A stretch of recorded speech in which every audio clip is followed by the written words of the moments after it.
Preservation Austin proudly presents the 28th Annual Historic Homes Tour, Downtown Doorsteps, generously supported by our title sponsor, IBC Bank.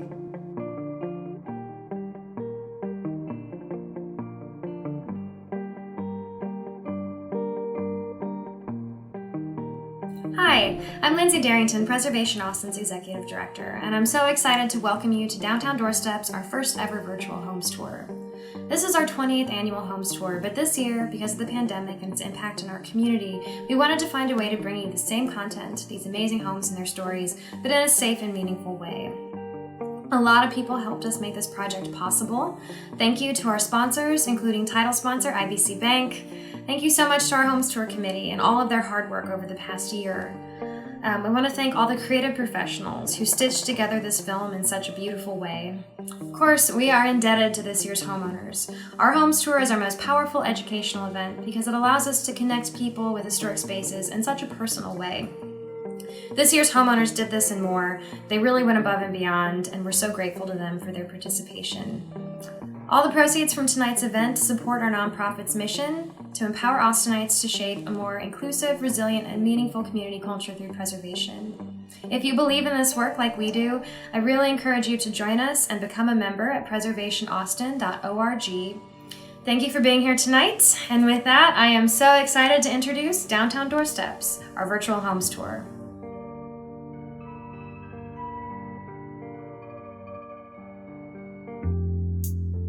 Our virtual Homes Tour begins with a building that has stood witness to Congress Avenue's evolution for nearly 150 years.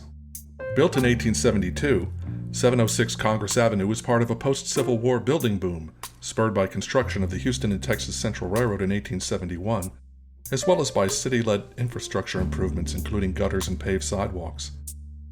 Gas lights and a mule-drawn streetcar soon followed. By the 1880s, the thoroughfare surpassed East 6th Street as Austin's most prestigious shopping and business district.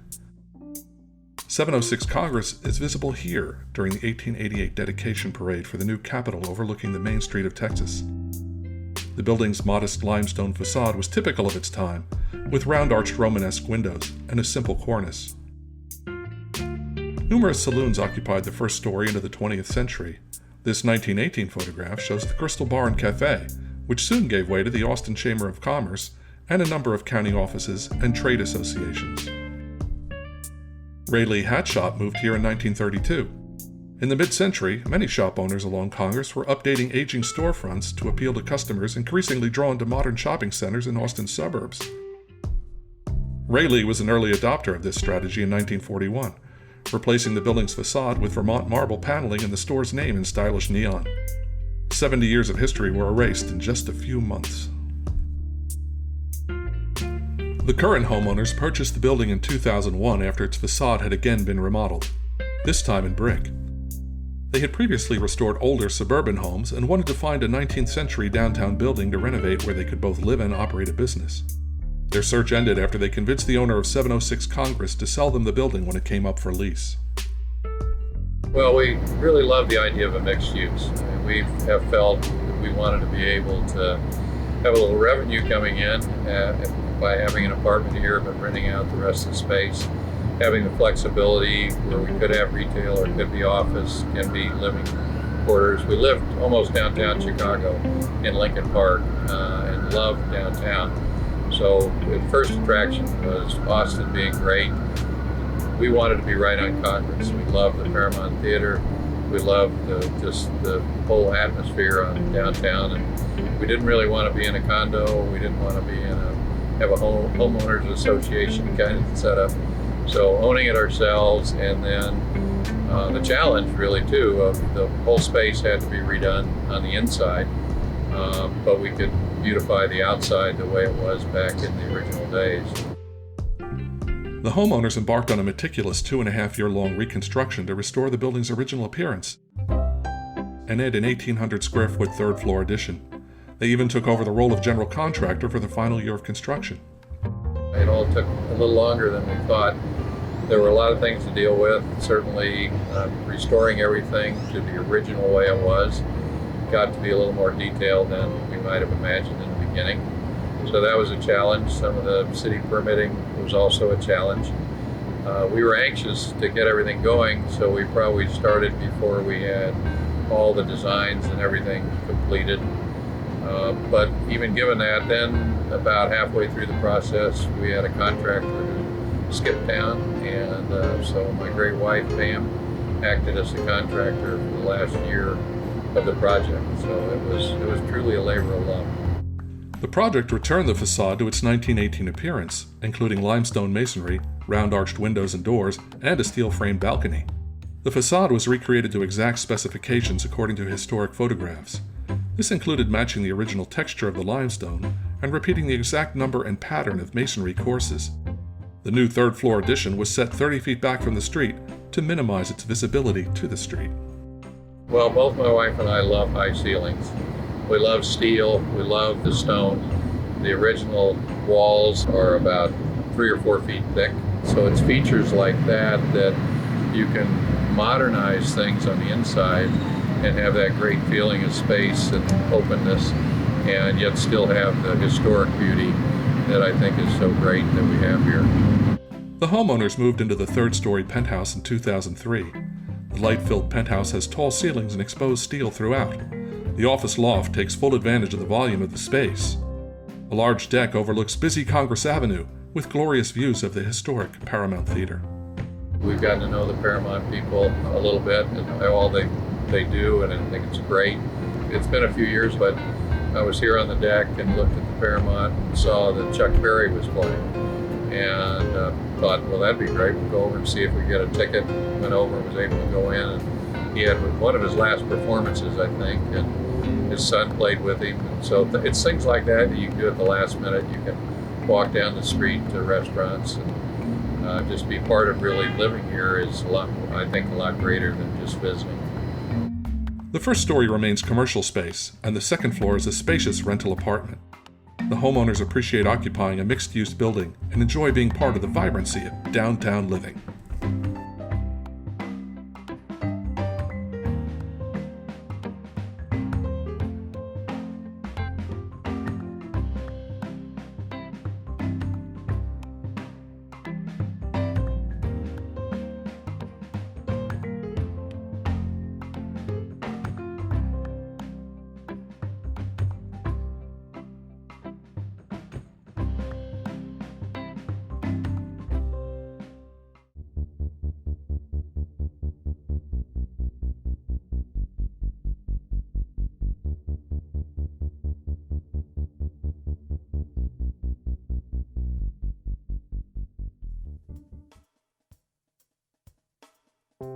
Construction on the third and final Capitol building was completed in 1888. Stately homes and churches quickly filled the surrounding blocks, basking in the glow of this handsome new symbol of state government and Texas pride. Union Army veteran Major Joseph W. Burke was among the up-and-coming Austinites who built here, cementing his family's status. Burke was Austin's newly appointed Internal Revenue Collector and a rising star in the local Republican Party. This classic American four-square at San Antonio and 13th Streets was built in 1890 by he and his wife Nellie for themselves and their 3 little boys. The family remained there for 35 years. American foursquares spread across the United States from the 1890s through the 1930s, popularized by mass-produced pattern books and catalogs. Foursquare's efficient designs maximize space on narrow city lots. These 2-story homes typically had wide front porches and steeply pitched roofs. Symmetrical floor plans featured a center hall flanked by a parlor, dining room, bedroom and kitchen at the corners, repeated upstairs with 4 bedrooms. These beloved homes served their owners well, being both airy in the summertime and cozy through the winter months. Stenographer Clara Besserer purchased the home in 1927, dividing its distinct interior spaces into apartments. For nearly 40 years, her rooming house met the growing demand for affordable professional and working-class housing downtown. Present-day owners Chris Riley and Denise Brady have built upon this tradition of marrying urban density with historic preservation. Riley purchased the home almost by happenstance in 2002, after its first story had been converted to offices, encased in drop ceilings and fluorescent lighting. I came upon this house back in 2002. I was involved in the neighborhood association, the Downtown Austin Neighborhood Association. We were engaged in a conversation with the owner of this property, the Texas Association of Counties, about a project they wanted to do nearby. And that discussion culminated in an agreement to protect this house from demolition and to require it to be residential in the future. It had been converted to office space in the 90s and nobody wanted to convert it back to residential. Well, finally, after that had happened several times, I just decided I would go ahead and do it. I was living downtown at the time and was interested in buying someplace, and so I bought this and fixed it up. So this place kind of found me. I hadn't really thought about the place. It was kind of a nondescript building, kind of a battleship gray, and I just hadn't given it much thought. And once I started looking more closely at it, I eventually became more interested in it. Riley peeled back these alterations to reveal beautiful wood finishes as work began to return the space into an apartment for himself and partner Denise Brady. He was able to preserve the original wood floors, doors, trim, and stairs, as well as the transom windows over interior doors with original hardware. Today, the couple occupies the first story, with Chris's office and living space on one side and Denise's living space and office on the other. 2 upstairs apartments continue to provide rental housing. The renovations occurred from summer of 2002 through late 2003. This included installing central air and heat, new plumbing, and new bathrooms. This beautiful 4-family building was the first residential remodel awarded 4 stars by the City of Austin's Green Building Program. Features include a 3,000-gallon rainwater harvesting system for subsurface irrigation, tankless water heaters, ceiling fans, and compact, efficient appliances. During the renovation process, Chris literally found history coming out of the walls. My contractor was working on the house, and with his team, I got a call. I was at the office, and he said they had found something when they were working on the pocket doors. They found a scrap of paper, and it is a delegate's pass to the Republican National Convention from 1892. So this was Major Burke's delegate pass that got him into the convention of 1892. He was the internal revenue collector for the Austin area under President Benjamin Harrison, who was a Republican president. And he was very involved in politics at that level, so it makes sense that he would have been at the national convention. Although it wasn't love at first sight, Riley fell in love with the history of the people who lived in the space. One of the chairs in my living room was owned by Clara Gross-Besserer, who ran this place as a boarding house from 1927 until 1964. One of her tenants was the organist at the Majestic Theatre, which is now the Paramount. So back in the Depression, you'd go to see these silent movies of what's now the Paramount Theatre. The organist was living right here at this house. Chris and Denise love getting to take advantage of living in one of Austin's urban neighborhoods. Living downtown is the other fun part, and so right on our doorstep we have a bike share kiosk so we can hop on bikes. We used to go to the Violet Crown movie theater or hop on a bus and go to Alamo Draft House. I like to take walks to get out of the house, especially now that we're all working at home, and I like to walk around the Capitol grounds, walk around the neighborhood here where there's a lot of old historic homes and just take in the sight. So it's a real fun place to live. Their historic home serves as a model for how historic preservation and density can coexist.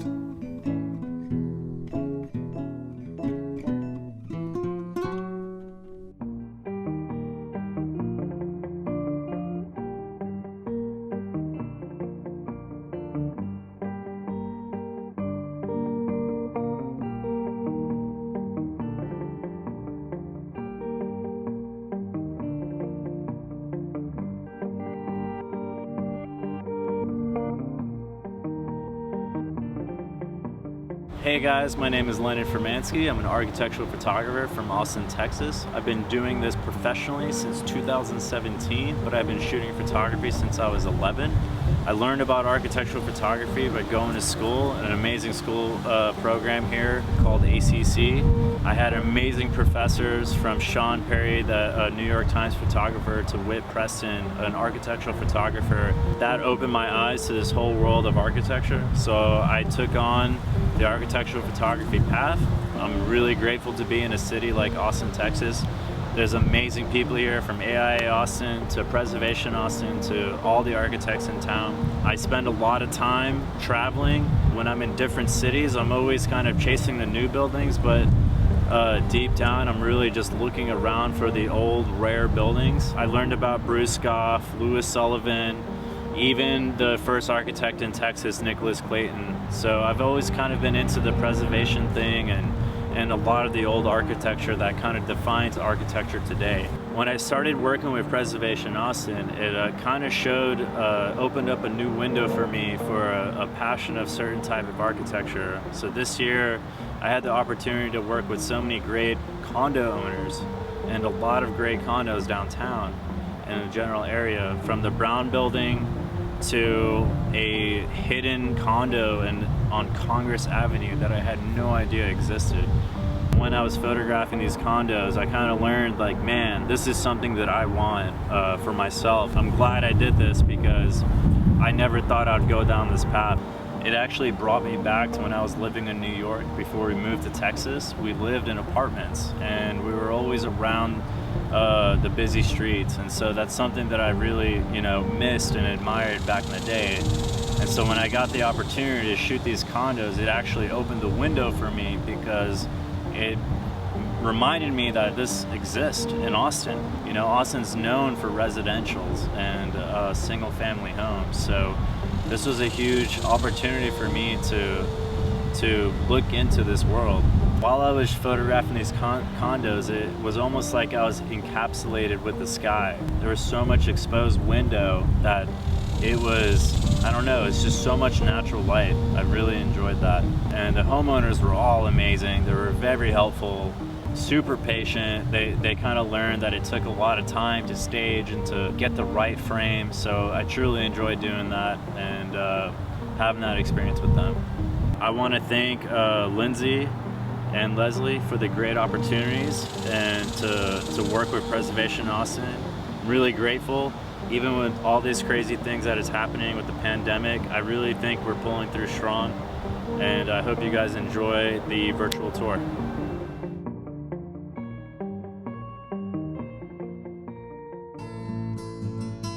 The next house on the tour is located on Rio Grande, just west of downtown. This historic home was the former residence of Joseph D. Sayers. His career began as a member of the State Senate, then Lieutenant Governor serving under Governor Orrin M. Roberts, and culminating as the Governor of Texas in 1899.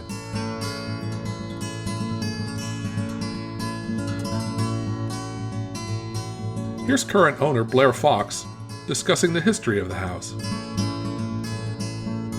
Joseph Sayers was the builder of this house. He was in office from 1899 to 03, and he built this for his family in 04.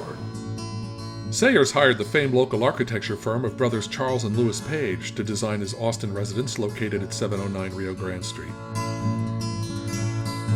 He lived in this house with his wife Orlean Walton Sayers, who was often referred to as the Dolly Madison of Texas. He lived here until 1929 when he died. Orlean lived here until 1945 when she died. Since then, I've had various people come by and say, oh, I lived here when I went to school. The house has served a variety of purposes. For a while it was a toy store, and at one point it was the office for an ad agency. Much like any famed residence in Austin, it's rumored that Janis Joplin once lived in the basement apartment. I bought it in 1994. I moved here from Berkeley, California. I knew I wanted to be someplace more in the center of the country. I wanted someplace warmer, and boy, did I get that. When Blair purchased the house in 1994, it had been most recently used as student housing. He decided to keep the house intact in its historic state and has completed little renovation work outside of necessary repairs, which lets us experience the house in the same way that Sayers did, and possibly even Janis Joplin.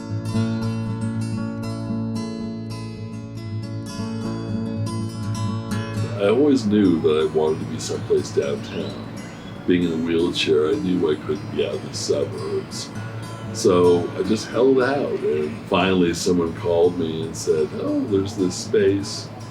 I went to see it, and they were putting in a wheelchair ramp in the sidewalk right when I arrived. So I kind of took that as a sign, and I'm happy I did. I've had wonderful years here.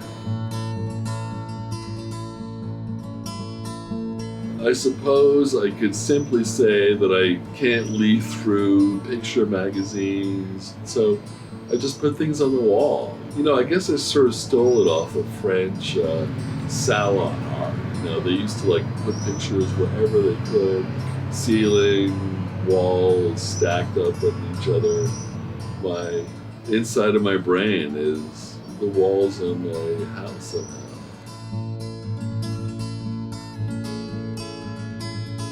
The art covering the walls comprises Google image prints, purchased works, and local originals, mostly by friends. Some of the artwork that is most important to Blair are the cats in the front bedroom. His parents acquired this painting from a Japanese artist while honeymooning in Paris. It was at the citywide garage sale, wandering around.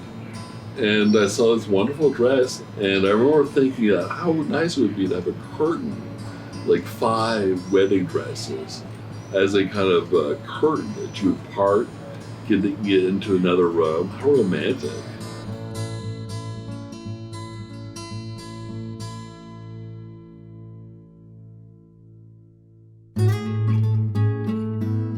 A final detail that makes this house particularly special is that Joseph Sayers was the Grand Master of the Masons of the Grand Lodge of Texas.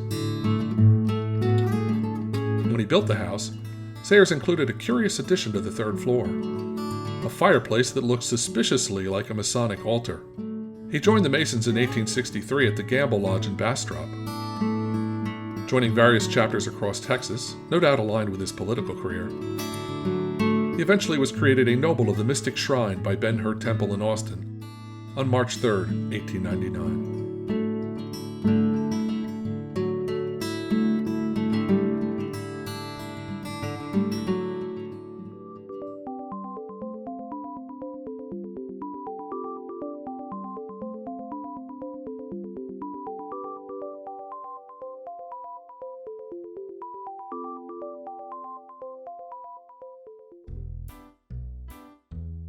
The Brown Building opened at 8th and Colorado Streets in 1938. The shining new office block symbolized hope and better days to come during one of the lowest years of the Great Depression. Herman Brown, president of powerhouse contracting firm Brown & Root, was the project's backer and namesake.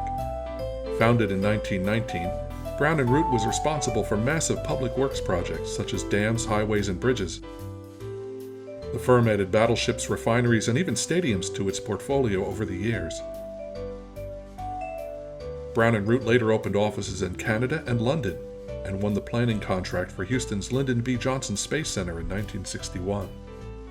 While Brown's headquarters remained in Houston, his Austin Tower ensured close ties to state decision-makers. Early office tenants included future President Lyndon B. Johnson.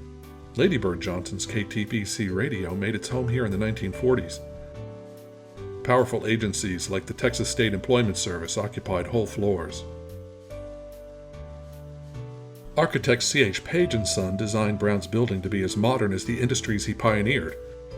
Its streamlined modern style mimicked the power and speed of steam engines and ocean liners of the day. It offered a modern, Depression-era take on Art Deco opulence, making it a popular style among Brown & Root's government clients. Bands of windows alternate with aluminum panels to emphasize the building's height. Thick granite cords emanate like shock waves from Brown's name over the massive entrance, while a curved metal soffit draws visitors into the future.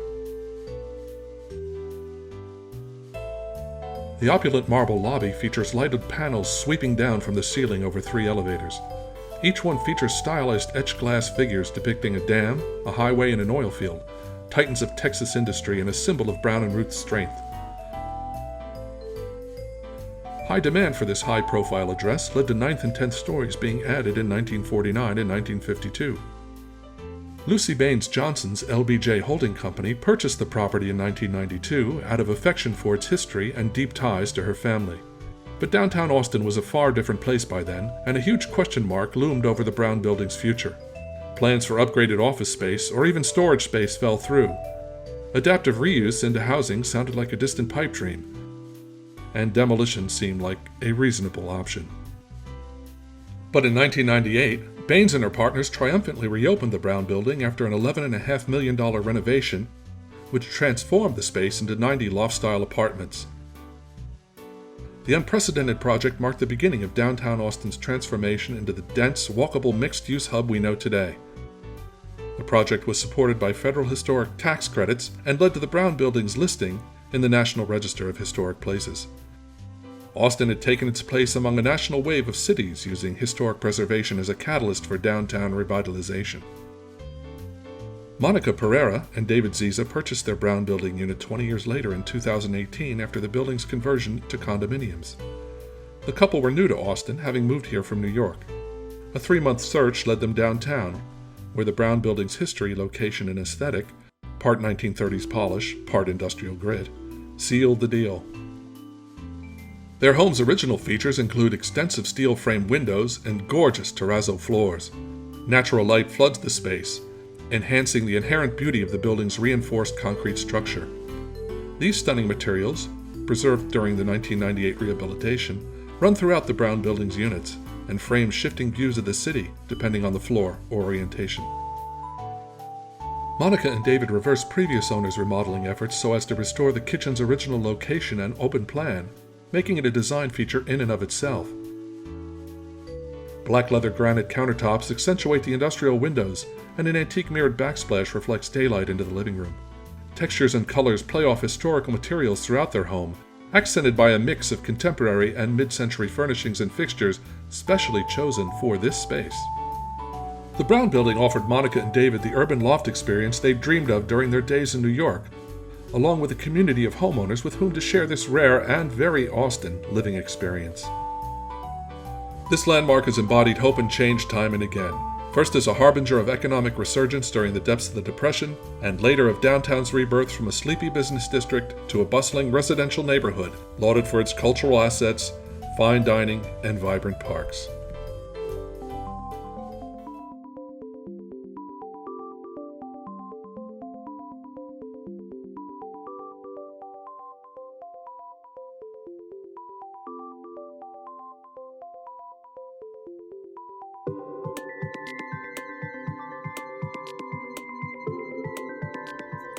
Hey there, this is Christina Simon with Mark Ashby Design. We were super excited to host the after party of the Homes Tour this year. But since that can't happen, Preservation Austin has asked that we say a little bit about interior design. Like most of us, our design teams have been officing from home, and recently we've all had to maximize our homes to the fullest, and we'll see this theme continue well into the future of interiors. So here are a couple of tips to give you a boost at your home office. Here you can see we've set up an office outside for some early morning fresh air. If not outside, because we're in the heat of it now, where can you move your workspace to change up your routine? Try to find a place with natural light and some scenery.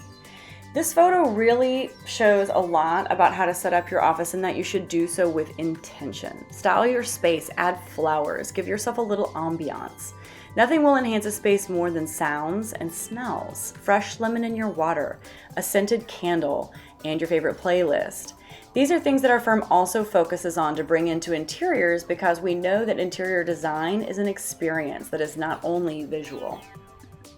We at Mark Ashby Design wrote several articles about experiencing this new quarantine world through design. Washing hands, restyling and creating beautiful vignettes in your home, and even how to create an outdoor bar and decorating with booze, because at some point you probably needed that too. The same ideas apply. Bring in intention, add flowers or greenery, consider all of the senses. In designing a bar, senior designer Michelle Lorenz from our team says to liven the spread up with trees, butcher blocks, colorful glasses, and unique decanters. And pull these elements into your kitchen. Add cooking supplies to your styling that you find visually pleasing. If it has a beautiful label, it can be on display too. And the next time you purchase oils, flavor first, but also go with the label that you think you'd most like to see out on your counter. Decorate with ramekins, trivets, anything that brings you joy. Vases can be on display without having flowers in them, or you can use them for fresh herbs. Find artful moments wherever you can.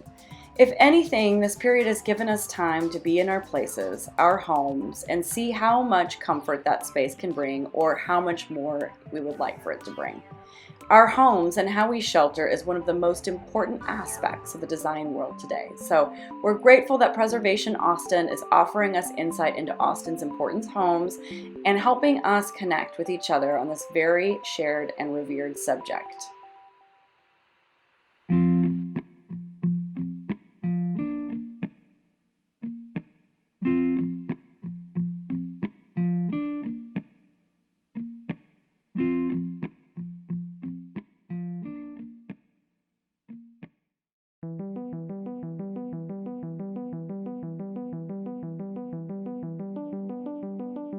Cambridge Tower embodied opulence in urban living at the height of the Cold War. Dallas developers opened the 15-story residential tower at Lavaca and 17th Streets in 1965. The shining new building represented hope and rebirth for a downtown struggling to compete with post-war suburbanization.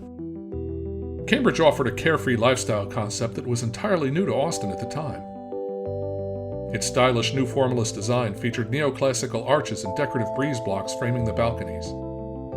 Floor plans boasted names such as Envoy, Chancellor, and Premier, with wall-to-wall carpeting in shades of gold or martini. Rent here and you could trade lawn mowing for pool lounging, the headaches of homeownership for a chance to mingle with the young and the beautiful. Children were permitted but not encouraged.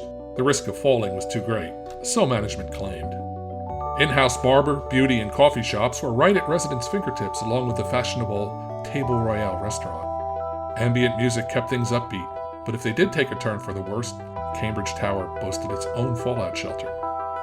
The building's reign as downtown's tallest residential high-rise ended just 2 years later with the equally posh Westgate Tower's completion in 1967.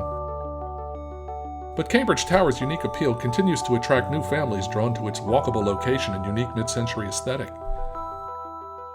Michael Rayford and Todd Logan purchased their 7-story Viceroy unit in 2001.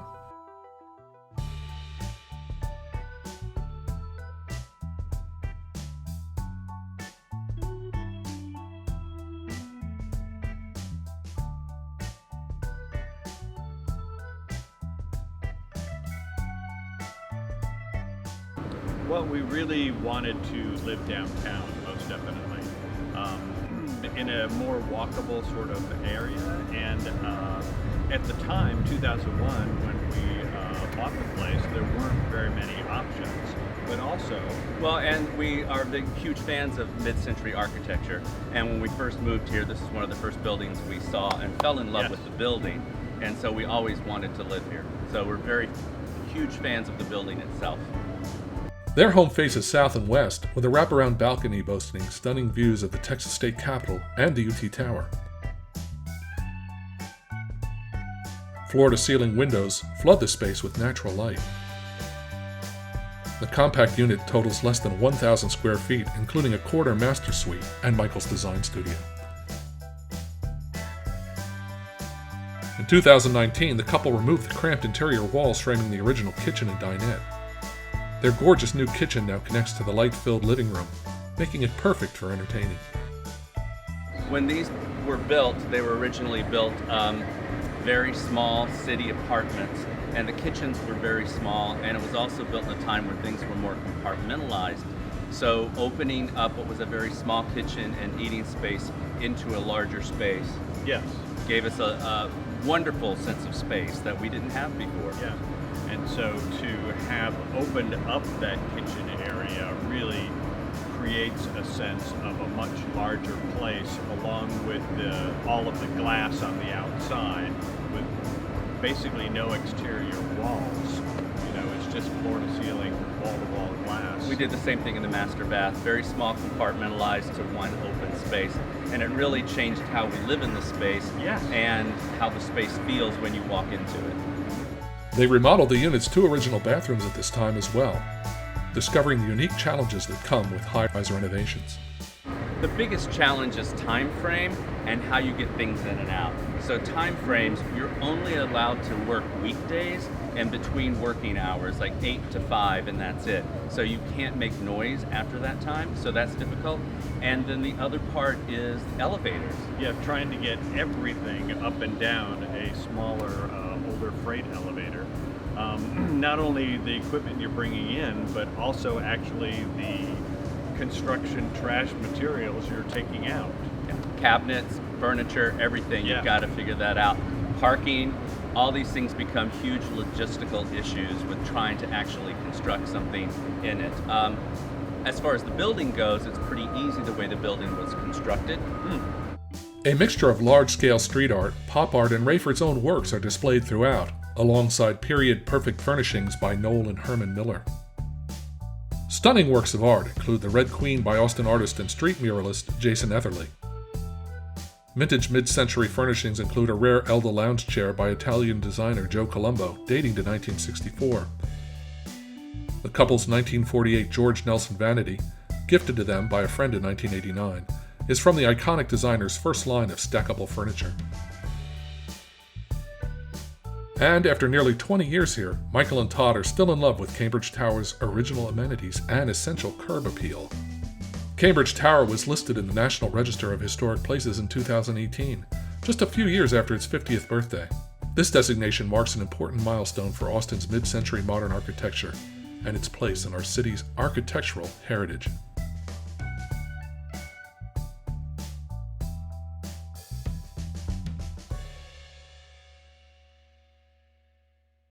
Our 2020 Homes Tour Committee hopes you enjoyed the tour as much as we enjoyed bringing it to you. Now join us for a special, one-time only Downtown Doorsteps panel with Preservation Austin at 7:45 p.m. Zoom meeting details are in your Homes Tour confirmation email. We'll see you in a few.